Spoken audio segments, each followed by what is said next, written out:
మోకాళ్ల నొప్పులు, gas, gut health వంటి సర్వ రోగాలకు నివారణి అరుణ యోగా ఆముదం. సార్ ఇప్పుడు వచ్చిన ఎస్ఐ కానిస్టేబుల్ నుంచి ఎస్ఐగా ప్రమోట్ అయ్యాడు సార్. సార్ మనం ఏం చేసినా చూస్తూ ఊరుకోవడానికి అతను మామూలుడు కాదు సార్.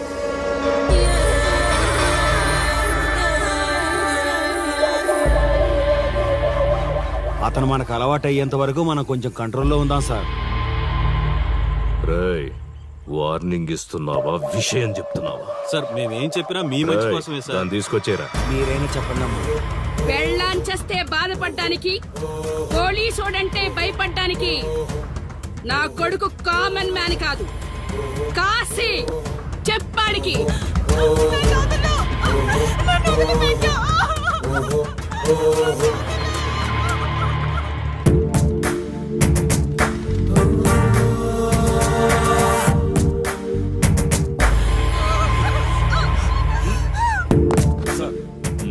మీరున్నారంటే ఇక్కడ ఎంక్వైరీ చేయడానికి వచ్చాం సార్.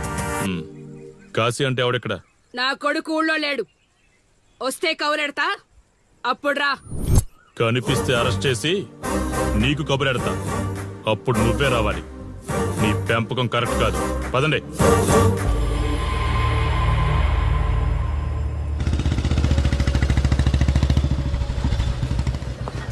కాశీ ఎక్కడ? వస్తే స్టేషన్కి రమ్మని చెప్పు.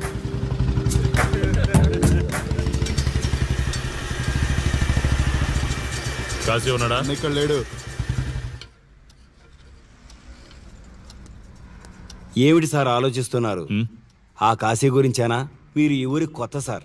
మీ కొత్తగా ఉంటుంది, వింతగా ఉంటుంది. మాకంతా అలవాటైపోయింది సార్. సార్, ఇతనిపై 120 కేసులు పైగా ఉన్నాయి సార్. అవి ఈ కాగితాలకే పరిమితమైనాయి సార్. ఈ పార్వతీపురం మండలంలో ఏ రాజకీయ నాయకుడు గెలవాలన్నా ఇతని మద్దతు తప్పనిసరి సార్. ఇతను 10 సార్లు గంజాయి స్మగ్లింగ్ చేస్తూ దొరికాడు సార్. పైగా 20 సార్లు దొంగ నోట్లు ముద్రిస్తూ పట్టుబడ్డాడు సార్. అంతెందుకు, మీరు అరెస్ట్ వారెంట్ పట్టుకుని తిరుగుతున్నారే, ఇలా చాలా మంది తిరిగారు సార్. కుదిరితే కొన్నాడు, కుదరకపోతే కొట్టాడు. మనకు కుటుంబాలు ఉన్నాయి సార్. నీ పేరుంటేనే వణుకు పుట్టాలన్నా.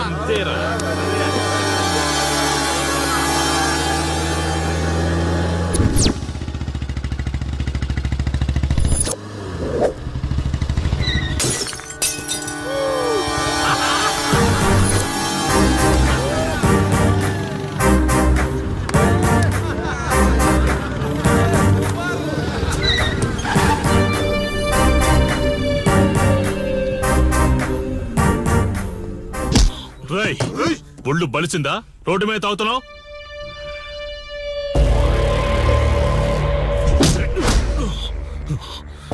ఈ నర్సీపురం ఊర్లో కాశీ ఒంటి మీద చెయ్యేసావంటే కార్డుకి టికెట్ కన్ఫర్మ్ అయినట్టే. కరెక్ట్ గా దొరికావురా.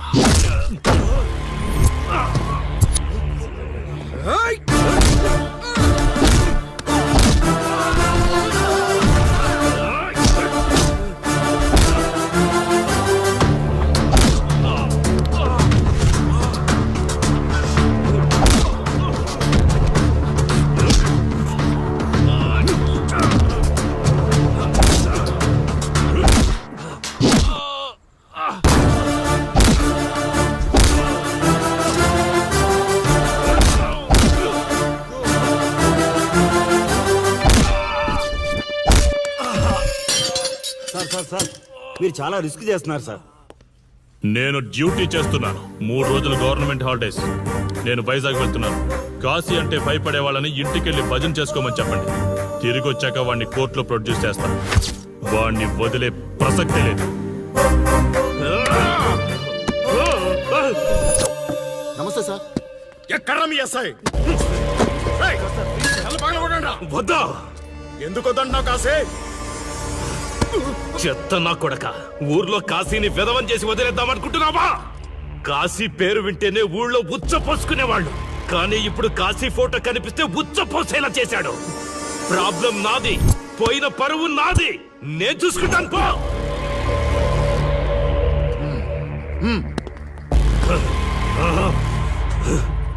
చైత్ర, స్టేషన్కి వెళ్ళొస్తాను. Okay daddy. ఇదేం ఇల్లండి, బూత్ బంగ్లాలా ఉంది, అసలు కళగానే లేదు.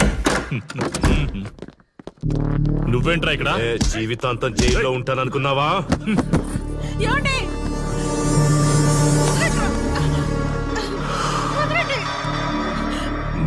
ఇంట్లో అసలు అందమే లేదురా. రాయ్, ఏంట్రా వాగుతున్నావు? డాడీ ఏమండి?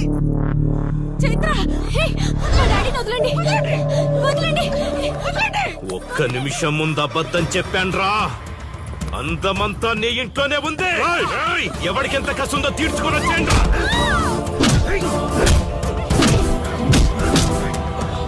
ఏమండి? ఏమండి? చైత్ర అండి, చైత్ర అండి. డాడీ డాడీ వదలు.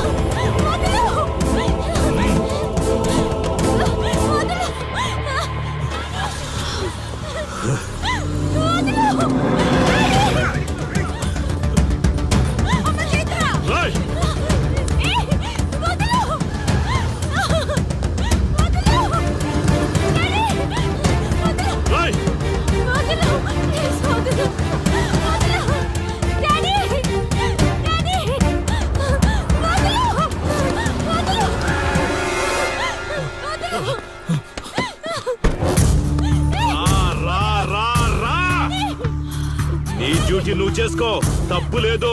నా పెళ్ళాం కేసులో వేలు పెట్టి నా గురించి తెలుసుకోకుండా ఈ ఊర్లో అడుగు పెట్టి నేనంటే భయపడే ఈ జనం ముందు నా మీద చెయ్యి వేశావు, అది తప్పు. చూడు చూడు, నువ్వేం పోలీసోడివిరా? కిలోమీటర్ పరిగెత్తేసరికి ఒంటో ఓపిక చచ్చిపోయిందా? డాడీ వదలు. డాడీ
కాశీ,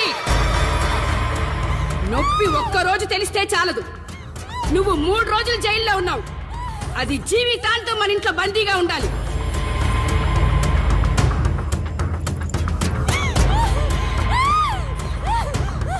కట్రా తాళి. ఎక్కడికి పోతావే?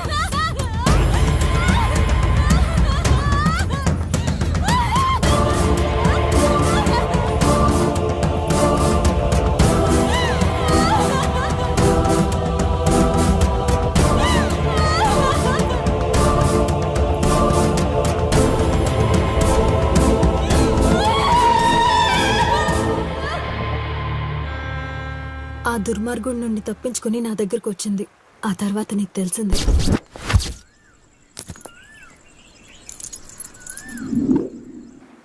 ఇంతకీ ఏ ఊరన్నావు? అదేదో పార్వతీపురం దగ్గర నరసీపురం అటబా, అంతేనా? ఒరే శర్మ గారు, ప్రయాణానికి సిద్ధం చేయరా.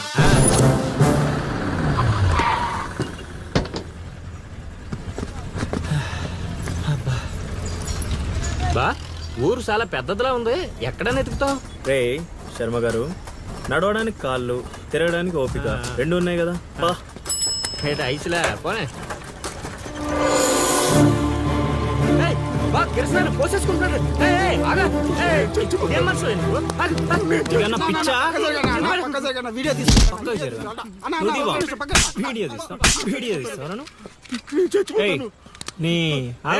మాట్లాడుతున్నాడు కదా, ఆగలేవా? అసలు నీ ప్రాబ్లం ఏంటి? చెప్తే ఆరుస్తారా తీరుస్తారా? నా సావు నన్ను సావనివ్వండి. అయ్యా, చచ్చేదో చెప్పిసావు, మాకు క్లారిటీ ఏడ్చుద్ది. ఏరా, నువ్వు పత్తి రైతువా? కాదు, వరి రైతుని. వరికి పురుగు పట్టిందా? కాదు, పంట కూడా బానే పండింది, డబ్బు కూడా చేతికొచ్చింది. పంట పండితే పండగ చేసుకోవాలి, ఈ సావులేంట్రా? బావా, నువ్వు డీల్ చేయి, నేను వెళ్ళి చైత్ర గురించి తెలుసుకొని వస్తాను. ఇప్పుడు చెప్పు అంకుల్, ఏంటి నీ ప్రాబ్లం? నేను ఒకటి కాడ అప్పు తీసుకున్నాను. డబ్బులు వచ్చాయన్నావు కదా, ఇచ్చేయి. ఇచ్చేద్దామని నిన్ను అనుకున్నాను ఆడసలు పుచ్చుకోనే లేదు. ఎందుకు వడ్డీ ఎక్కువైందా? వడ్డీ వాడు పక్కన ఉంచే. ఆడ అసలే వద్దన్నాడు. మంచిదేగా, డబ్బులు మిగిలాయి. ఆ, ఏటి మిగిలేది? సిక్కంతా ఇక్కడే ఉంది. ఊరు అమ్మోరు పండుగ మొదలై 3 రోజులు అయింది. అయితే ఏటైతే ఆడి దగ్గర అప్పు తీసుకున్న వాళ్ళు అందరి ఇంటి ముందుని రోజుకు ఒక డ్రామా వేస్తున్నాడు. అదిగో టెంట్ కూడా రెడీ అయిపోయినది. టెంటేస్తే అది నీకు టెంట్ లాగా ఉందా, నాకు పాళ్ళలాగా ఉంది. ఆ? అర్థం కాలేదా? రా చూద్దుగానే. అదిగో చూడు, ఇదిగో ఇది పరిస్థితి. నేను నీడింటి ముందు వేసినారు, ఇవాళ నా ఇంటి ముందు వేస్తున్నారు. ఏవే ఆ కిరసనాయిల డబ్బా అటుకురా. ఎవడరా బాబు, జనాలు సావక ముందనే సమాధులు ఎక్కిస్తున్నాడు. ఎందరెందరో మహానుభావులను పొట్టన పెట్టుకున్నావు శ్మశానమా, నీకు ఇసుమంతైనను జాలి లేదా? ఎన్నో ఏండ్లు గతించిపోయినవి కానీ ఈ శ్మశాన స్థలిన్ కన్నులు వచ్చిన మందభాగ్యుడు ఒక్కడైనను లేచిరాడు.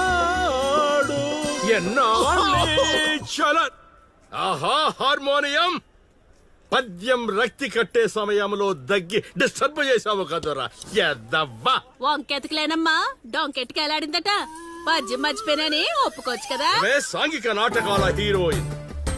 ఇంత గొప్ప హరిశ్చంద్ర నాటకములో నా పక్క అది నా పక్క చంద్రమతి వేషమంటే మాటలా, నాకే కౌంటరా? ఏయ్ పద్మశ్రీ, అయ్యగారు తాళాల దగ్గర ఇచ్చమంటారా? టైం కాదురా, నే చెప్తాగా. ముందా మంచినీళ్లు గొంతు శృతి చేసుకోవాలి. గురుగారు మ్మ్. యాదవ సేతురం కాకపోతే రిహార్సల్స్ కూడా ఈ గెటప్లు ఏంటండి? ఒరే హార్మోనిస్టు, వేషం పడకపోతే పద్యానికి గొంతు పెగలదురా. మొదలెట్టండి.